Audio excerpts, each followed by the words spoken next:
नमस्कार प्रिय विद्यार्थियों। तो राजस्थान जीके से संबंधित अपनी क्लास चल रही है और ऐसे क्वेश्चन मैं आपको करवा रहा हूँ, ऐसी क्वेश्चन आंसर की सीरीज़ में आपको करवा रहा हूँ जो बार बार परीक्षाओं में पूछे जाते हैं क्वेश्चन। ठीक है, तो ऐसा पहला क्वेश्चन है कि राजस्थान का पाकिस्तान के साथ अंतर्राष्ट्रीय सीमा की कुल लंबाई है। तो राजस्थान है वह पाकिस्तान के साथ अंतर्राष्ट्रीय सीमा बनाता है। ठीक है, तो जो राजस्थान की पाकिस्तान के साथ जो अंतर्राष्ट्रीय सीमा है उसकी जो कुल लंबाई है वह कितनी है, ये आपको बताना है। क्या 1070 किलोमीटर है, क्या 120 किलोमीटर है, क्या 370 किलोमीटर है, या 5920 किलोमीटर है। तो इस क्वेश्चन का आंसर आपका क्या रहेगा?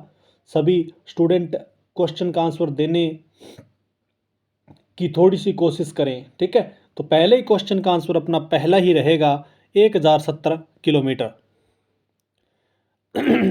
तो इसके बारे में थोड़ा सा व्याख्या पढ़ते हैं।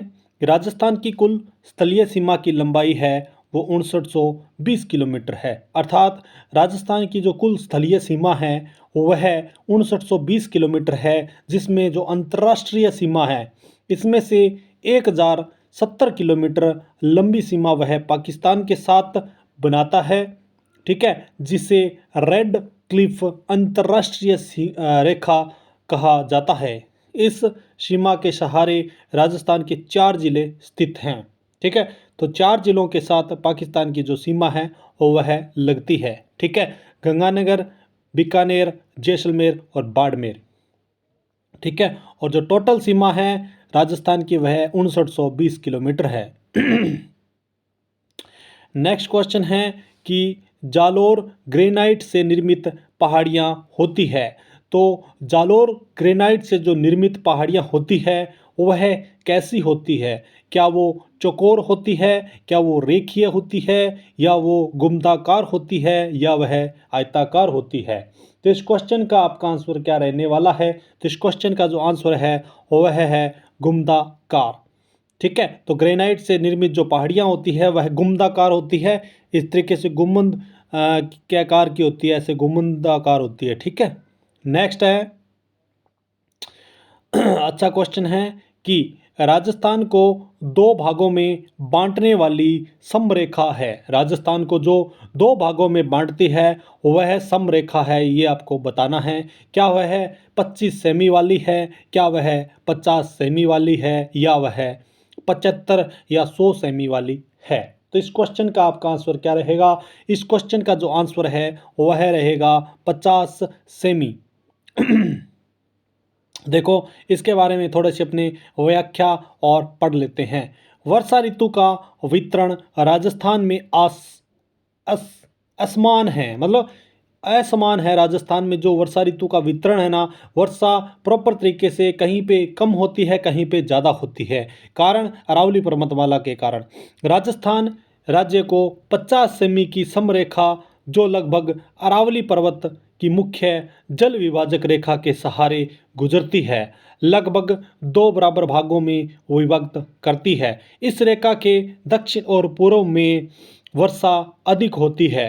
ठीक है, तो अरावली पर्वतमाला राजस्थान के बीचों बीच से गुजरती है। इस कारण से क्या है कि राज्य में 25 सेमी की समवर्षा रेखा है वो बनाई जाती है अरावली पर्वतमाला के द्वारा। ठीक है, नेक्स्ट क्वेश्चन है कि महुआ के पेड़ किस जिले में नहीं होते हैं? महुआ ऐसा पेड़ होता है जो कि निम्नलिखित जो नीचे जिले दे रखे हैं उनमें से आपको बताना है कि महुआ के जो पेड़ है वह किस ज़िले में नहीं होते हैं। क्या उदयपुर में नहीं होते, क्या चित्तौड़गढ़ में नहीं होते, क्या भरतपुर में नहीं होते, या डूंगरपुर में नहीं होते? तो इस क्वेश्चन का जो आंसर है वो आपका रहने वाला है कि भरतपुर में हैं जो महुआ के पेड़ है वो नहीं होते हैं। ठीक है,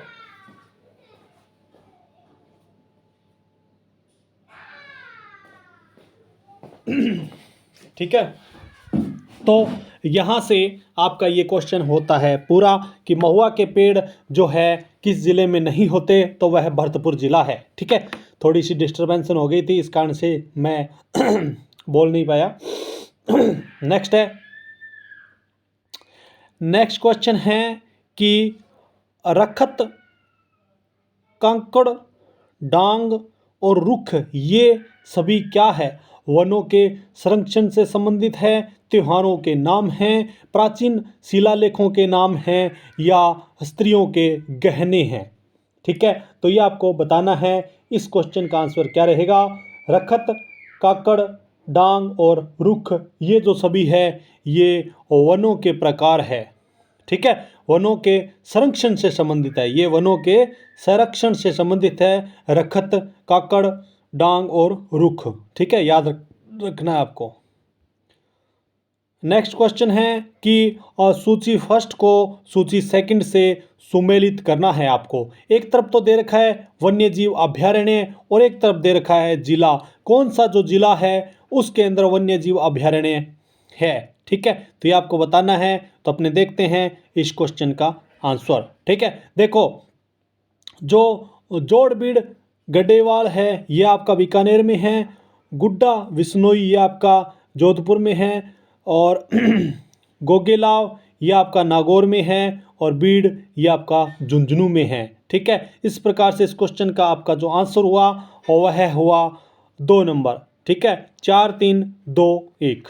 ठीक है, नेक्स्ट क्वेश्चन है कि सोम, एराब, अन्नास जिस नदी की सहायक नदियां हैं वह है। सोम, एराव, अनास जो नदी की सहायक नदी है वह कौन सी है? बनास, माही, चंबल या साबी।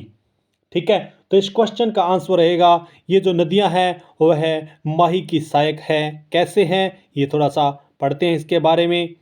ठीक है, देखो इस नदी का उद्गम मध्य प्रदेश के अमरोहू की महंद झील से होता है। तो याद रखना है जो ये बनास अपने माही नदी है ना, इस माही नदी का जो उद्गम है वह मध्य प्रदेश की अमरोरू की महद झील से होता है। यह नदी राजस्थान के खाटू गांव में प्रवेश करती है। तो राजस्थान का जो खाटू गांव है वहाँ ये नदी प्रवेश करती है जो कि बांसवाड़ा में स्थित है। यह नदी गुजरात में वापस चली जाती है, इसलिए यह राजस्थान में यू आकार से प्रवाहित होती है। इस क्षेत्र के मैदान को छप्पन का मैदान भी कहते हैं। इसकी मुख्य सहायक नदियों में जाखम, सोम, नोरी, हरण, भादरा, अनास, चाप और मोरा है। ठीक है, तो याद रखना है जो राजस्थान है वो ऐसे है नीचे से। ठीक है, तो यहाँ पे अपने बांसवाड़ा है, डूंगरपुर बांसवाड़ा, तो ये नदी है वो ऐसे निकलती है और ये ऐसे करके ऐसे ये वापस गुजरात में आ जाती है। ठीक है, तो ये कर्क रेखा को 2 बार काटती है, याद रखना है। ठीक है, नेक्स्ट है राजस्थान में नमक उत्पादन के लिए कौन सी झील प्रसिद्ध है? ऐसी झील जो राजस्थान में नमक उत्पादन के लिए प्रसिद्ध है, क्या वह राजसमंद झील है, क्या वह आना सागर झील है, क्या वह फतेह सागर है, या वह सांबर झील है? तो इस क्वेश्चन का आंसर सभी आसानी से दे देंगे। तो वह कौन सी झील है? सांबर झील है। ठीक है, तो इस सांबर झील के बारे में थोड़ा सा अपने पढ़ते हैं व्याख्या इसकी। जयपुर जिले में स्थित यह जो सांबर झील है यह जयपुर जिले में है। यह भारत की खारे पानी की सबसे बड़ी झील है, भारत की सबसे बड़ी झील है। ठीक है, खारे पानी की। भारत के कुल नमक उत्पादन का 8.7% यहीं से उत्पादित होता है। तो ये क्वेश्चन आया हुआ है कि जो अपने सांबर झील है वह भारत में कुल नमक का उत्पादन कितना करता है? तो 8.7% करता है। यहाँ पर उत्तरी एशिया से हजारों की संख्या में फ्लेमिंग पक्षी आते हैं। ठीक है, तो याद रखना है हजारों की संख्या में उत्तरी एशिया से फ्लेमिंग पक्षी कहाँ आते हैं? तो वह सांबर झील में आते हैं। यहाँ एल्गी, शैवाल व बैक्टीरिया की विशेष प्रजाति पाई जाती है जो जल के रंग को परिवर्तित कर पारिस्थितिकी तंत्र को आधार प्रदान करती है। देखो, यदि यहाँ पे कोई उत्तरी एशिया से या बाहर से कोई पक्षी आ रहे हैं, फ्लेमिंग बर्ड वगैरह, तो कोई ना कोई तो विशेषता है ना, यहाँ की तभी विशेषता है, इसी कारण से बाहर के पक्षी भी यहाँ पे आ रहे हैं। नहीं तो ऐसे तो नहीं है अभी राजस्थान का एक स्थान से दूसरे स्थान से पक्षी यहाँ पे आ रहे हैं, लेकिन बाहर से उनको कैसे पता चलता है कि यहाँ पे जो है एलिंग शैवाल व बैक्टीरिया की विशेषता है जो इस तरीके से पाई जाती है, तो वह जो पक्षी है वह उत्तरी एशिया से देखो कितनी दूर से यहाँ पे उड़ के आ जाते हैं। ठीक है, तो विशेषता है इस झील की, बहुत बड़ी विशेषता है। इस कारण से बाहर के जो पक्षी हैं वह इस ओर आकर्षित होते हैं और यहाँ आते हैं। राजस्थान राज्य के किस प्रशासनिक संभाग का अपवाह तंत्र अरब सागर व बंगाल की खाड़ी में मिलने वाली नदियों का अंश है? अजमेर, जोधपुर, कोटा, उदयपुर, ये आपको बताना है। तो इस क्वेश्चन का जो आंसर है वह आपका क्या रहेगा? तो वह आंसर आपका अजमेर रहेगा। अब अपने चलते हैं अपने नेक्स्ट क्वेश्चन की ओर। नर्मदा नहर द्वारा राजस्थान के किन जिलों में पेय जलापूर्ति होती है? तो नर्मदा नहर द्वारा राजस्थान के ऐसे कौन से जिले हैं जिनमें पेयजल की जो है जलापूर्ति होती है? तो क्या वह सिरोही व जोधपुर है, बाड़मेर व जालोर है, जोधपुर व जैसलमेर है, श्री गंगानगर व चूरू है? तो इस क्वेश्चन का आपका आंसर क्या रहेगा? तो इस क्वेश्चन का जो आंसर है वह है बाड़मेर व जालोर है। इनमें नर्मदा नहर द्वारा जो है पेयजल की जलापूर्ति होती है। नेक्स्ट इसी के बारे में थोड़ा सा पढ़ते हैं, नर्मदा नहर के बारे में। नर्मदा नहर सरदार सरोवर बांध से गुजरात से निकाली गई है। यह नहर राजस्थान के जालोर के सांचौर तहसील के शिल्लू गांव में प्रवेश करती है। यह राजस्थान की प्रथम परियोजना है जिसमें सिंचाई केवल फव्वारा पद्धति से ही करने का प्रावधान है। ठीक है, तो याद रखना है तो ये है जिसमें जो सिंचाई है वह केवल फव्वारा पद्धति से करने का प्रावधान है। ठीक है, और कहाँ से है? यह नर्मदा नहर सरदार सरोवर बांध से गुजरात से निकाली गई है और यह राजस्थान के जालोर के सांचौर तहसील के सिल्लू गांव में प्रवेश करती है और यह राजस्थान की प्रथम परियोजना है। और यहाँ पे सिंचाई आप सिर्फ फव्वारा पद्धति से कर सकते हो।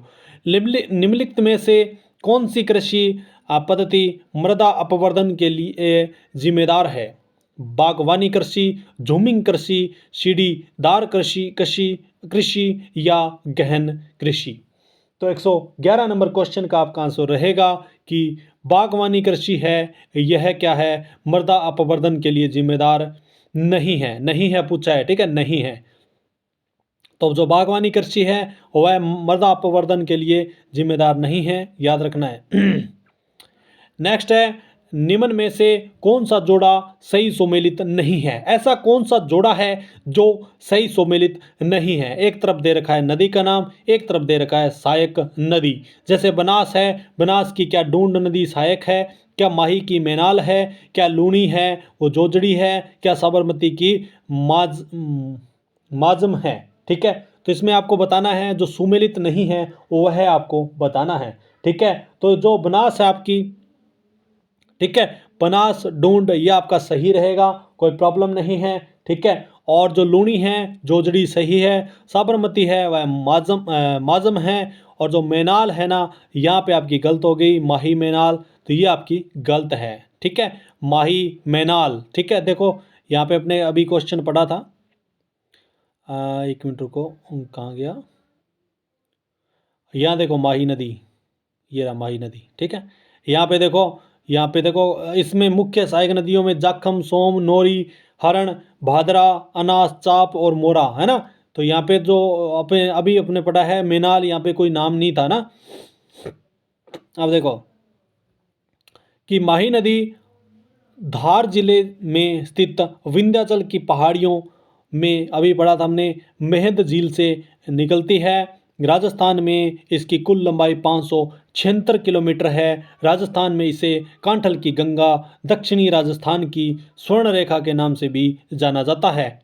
ठीक है, और इसकी सहायक नदियों में सोमा, जाखम, अनास, हरण, चाप, मोरेन व भादर है। तो याद रखना है। ठीक है, इस क्वेश्चन को। राजस्थान में जो इसकी कुल लंबाई है 576 किलोमीटर है, किसकी? माही नदी की। ठीक है, जो यू आकार में है।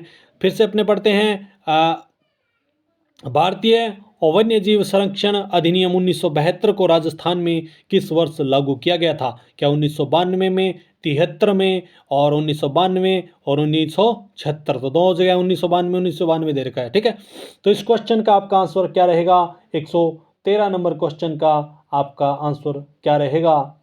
ठीक है, क्योंकि इस क्वेश्चन के अंदर क्या है, 1992 दे रखा है, 1992 दो जगह दे रखा है। ठीक है, तो इसको आप कर लो, ऊपर वाले को 1972 कर लो।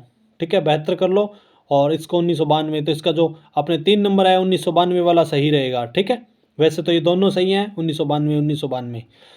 नेक्स्ट है, खस का उत्पादन कहाँ होता है? जो खस का उत्पादन है, क्या वह उदयपुर, जयपुर, भरतपुर या गंगानगर? तो कहाँ पे खस का उत्पादन आपका होता है?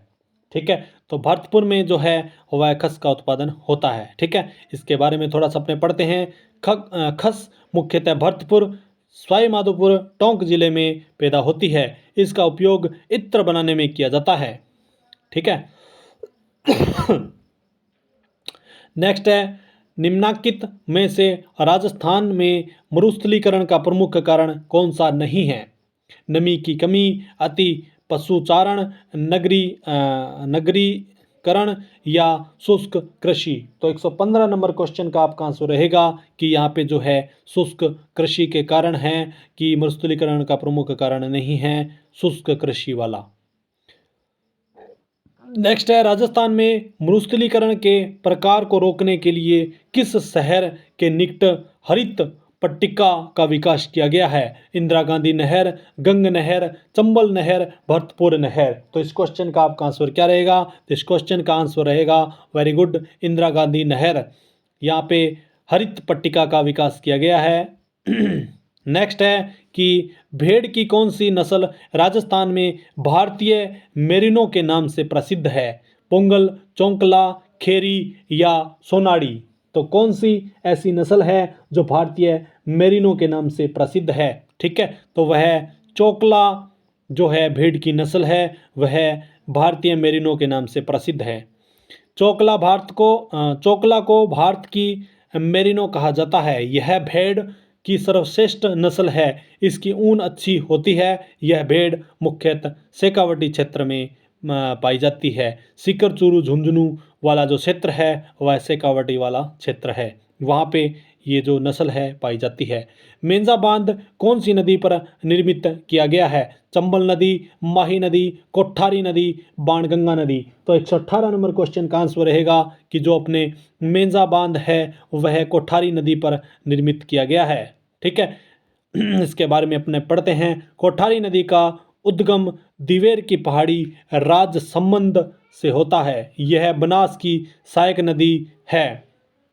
कोठारी नदी पर भीलवाड़ा जिले में मेंजा बांध का निर्माण किया गया है। कहाँ पे? भीलवाड़ा में मेंजा बांध का निर्माण किया गया है, का कोठारी नदी के ऊपर। नेक्स्ट है कि राष्ट्रीय वन नीति के अनुसार अरावली पर्वतमाला में कितनी प्रतिशत वनाच्छादित होनी चाहिए? ठीक है, कितने प्रतिशत वनाच्छादित होनी चाहिए? ठीक है, ये आपको बताना है। 33%, 50%, 65% या 20%? तो 119 नंबर क्वेश्चन का आंसर रहेगा 65%। ठीक है, नेक्स्ट है, कौन सी मृदा ऐसी कौन सी मृदा है जो लियोसोल्स भी कहलाती है? दोमट मृदा, मरुस्थली मृदा, लाल मृदा, पर्वतीय मृदा? तो 120 नंबर क्वेश्चन का आपका आंसर रहेगा पर्वतीय मृदा है वह लियोसोल्स भी कहलाती है। नेक्स्ट है, मंदिर स्थापत्य की भूमिज शैली किस स्थापत्य शैली की उपशैली है? नागर शैली, द्रविड़ शैली, इंडो पार्सियन शैली या बेसर शैली? तो 121 नंबर क्वेश्चन का आंसर रहेगा जो अपने नागर शैली है वह भूमिज शैली की स्थापत्य शैली, जो अपने मंदिर स्थापत्य की भूमिज शैली के नाम से जानी जाती है, नागर शैली। नेक्स्ट है कि राजस्थान में उंदरिया प्रथा किन में प्रचलित है? तो राजस्थान में जो उंदरिया प्रथा है वह किन में प्रचलित है? भीलों में, मीणाओं में, शहरियों में या ग्रासियों में? तो 122 नंबर क्वेश्चन का आंसर रहेगा जो अपने उद्रिया प्रथा है, उद्रिया जो प्रथा है सॉरी उद्रिया जो प्रथा है वह भीलों में प्रचलित है। नेक्स्ट क्वेश्चन है कि जोधपुर किले में पुस्तकालय की स्थापना किसने की थी? जसवंत सिंह ने, अजीत सिंह ने, मान सिंह ने या तख्त सिंह ने? तो 123 नंबर क्वेश्चन का आंसर रहेगा मान सिंह जी ने क्या है कि जोधपुर किले में पुस्तकालय की स्थापना की थी। नेक्स्ट और लास्ट क्वेश्चन, राजस्थान की संस्कृति में मूंग धना क्या है? मूंग धना क्या है? क्या ये माता जी की मेहंदी चढ़ाकर मेहमानों में बांटना है? क्या वधू को मूंग और घी खिलाना है? क्या लाख की चूड़ियाँ जिसमें चांदी की कड़ी पिरोई जाती है ये है? या भोजन पकाने के लिए लकड़ियाँ जो विनायक स्थापना के पश्चात लाई जाती है क्या वह है? तो मूंग धना क्या है ये आपको बताना है। बहुत ही अच्छा और बहुत ही प्यारा क्वेश्चन। तो ये क्या है? अपने भोजन पकाने के लिए लकड़ियाँ जो विनायक स्थापना के पश्चात लाई जाती है वह मूंग धना कहलाता है। ना तो ये लाख वाला है, ना वधू को मूंग ये है, ना माता जी की मेहंदी ये है। ठीक है, तो इसका जो आंसर रहेगा वो आपका 4 नंबर आंसर रहेगा। भोजन पकाने के लिए लकड़ियाँ जो विनायक स्थापना के पश्चात लाई जाती है। तो ये इसका क्वेश्चन है। हमारी ये क्लास, हमारी ये वीडियो आपको अच्छी लगी हो तो प्लीज़ चैनल को सब्सक्राइब लाइक ज़रूर करें। ठीक है, हमारा सहयोग आप करते रहें। ठीक है, तो चैनल को क्या कर दें, लाइक तो करें। ठीक है, और शेयर भी करें, शेयर ज़रूर करें। ठीक है, जिससे कि हमारा मनोबल बढ़ता रहे और हम आपके लिए अच्छी सी अच्छी वीडियो बनाते रहें। और सब्सक्राइब करना न भूलें चैनल को। ठीक है, तो आज का हमारा जो लाइक का जो टारगेट है वह है 20 लाइक्स। ठीक है, आपको 20 लाइक इस वीडियो पे दिलवाने हैं और देने हैं। ठीक है, तो आज के लिए बस इतना ही। थैंक यू, धन्यवाद। मिलते हैं नई क्लास नई वीडियो के अंदर नई सुबह के साथ। Thank you.